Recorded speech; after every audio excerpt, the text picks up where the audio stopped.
Often when you're surveying, you want to measure the center of an object, but you can't reach it with the tip of your pole.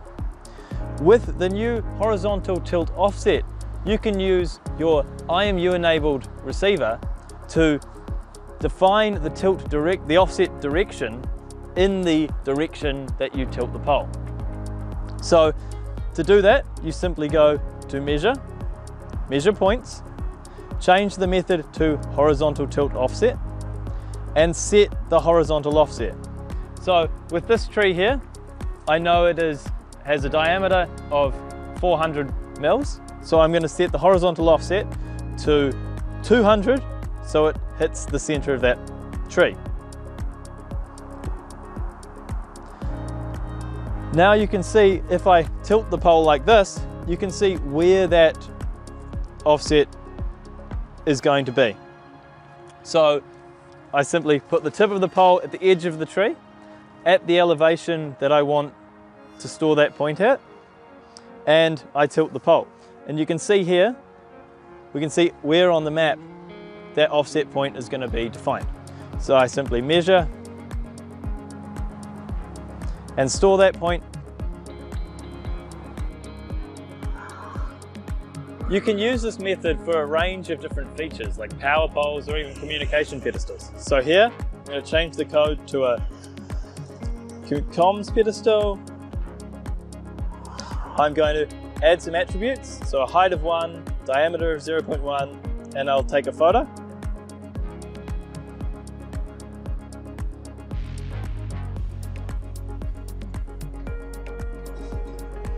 Store that, then I will make sure the method's horizontal tilt offset, set the offset to be 0.2 again.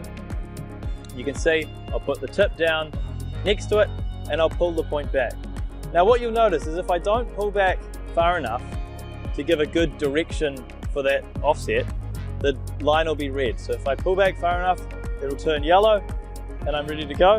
I can tap enter and measure. Store, and we now have a point in the center of that pedestal.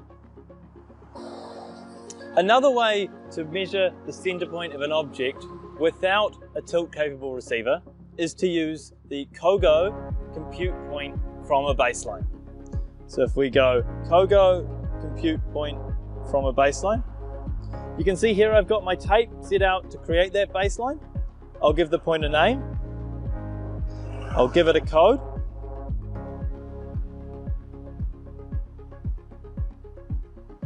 And then I will define the start point. So I'm going to define that start point of that baseline right at the end. And I'm going to tap fast fix. So that's going to take a rapid point in this location. Then I'm going to go to the end of my baseline and I'm going to do another fast fix. So now you can see I've got a baseline defined. And I want to set that distance down from that baseline to be out from the start and 200 mils. I can also, if I would like, apply a left or right offset. I'm not changing the vertical, so if I tap calc, you can now see that position being defined 200 mils out from my baseline. I can put in attributes if I like, and we've now stored that point. These are just a few of the ways you can measure offset points with Trimble Access. Thanks for watching.